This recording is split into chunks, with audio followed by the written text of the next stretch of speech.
Hello and welcome to what is not only the first video in this series on the metaphysical poet John Donne, but our first video ever.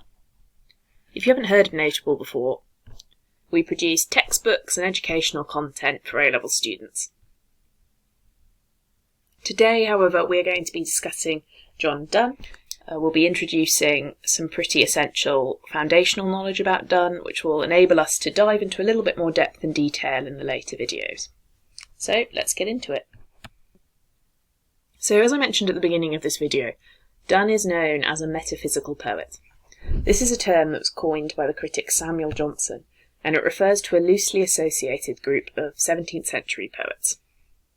It's important to note, however, that Johnson was an 18th century poet, essayist and philosopher, and therefore he's categorising Donne and his contemporaries retrospectively. In other words, Donne did not self-identify as a metaphysical poet. He was labelled with the term after his death. Similarly, he didn't corroborate with the other metaphysical poets. They didn't see themselves as a group.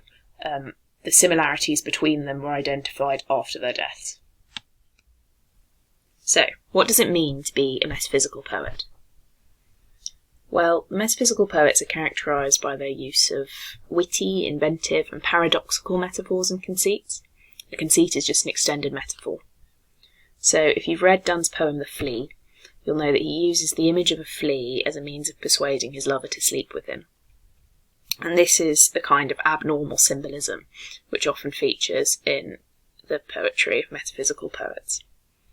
In addition, metaphysical poetry is often characterised by the use of intellectual argument, sophisticated logic, complicated thought processes and elaborate syntax. Syntax is just sentence structure. So if you look at a metaphysical poem, you'll see that it's probably quite long, not necessarily, but often, and it's probably structured around some kind of intellectual or logical argument. So the first stanza will probably introduce a premise, which is then challenged or confirmed over the course of the poem, certainly interrogated. So it's this kind of highly intellectualised structure which characterises metaphysical poetry. Furthermore, metaphysical poets are known for their use of irony and paradox. This means that they present something seemingly strange or contradictory, and then over the course of the poem it's investigated and proven to actually be well-founded or true. So to return to the example of the flea, it initially seems like a strange juxtaposition to introduce a flea into a poem about sexual intercourse and intimacy, but over the course of the poem it's shown that actually it's not such a distant idea. We will return to this poem in a later video. Finally, metaphysical poets have themes and subject matter in common.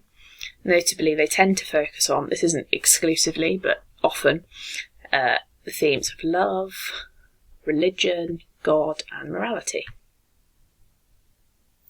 Now, if you want to get a flavour of the style of metaphysical poetry, the best thing to do is to read the work of other metaphysical poets. I'd recommend George Herbert, but really you can read any of them, and it will give you a feel for this style. In this series, however, we're going to be focusing exclusively on Donne. We'll begin by discussing some of the key themes in his work, from God to love to death. This theme-based approach is effective, that's why we're taking it, but it's also important to note some of the limitations of the approach. Notably, that Donne's poems rarely fit neatly into a single thematic category.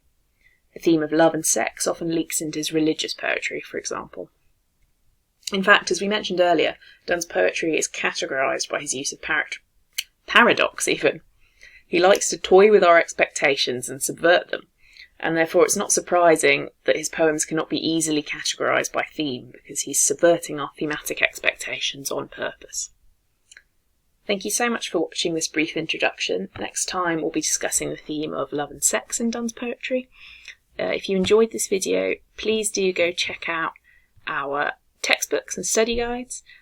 If you fancy, you can follow us on social media, and you can subscribe as well. Thank you so much again, and see you next time.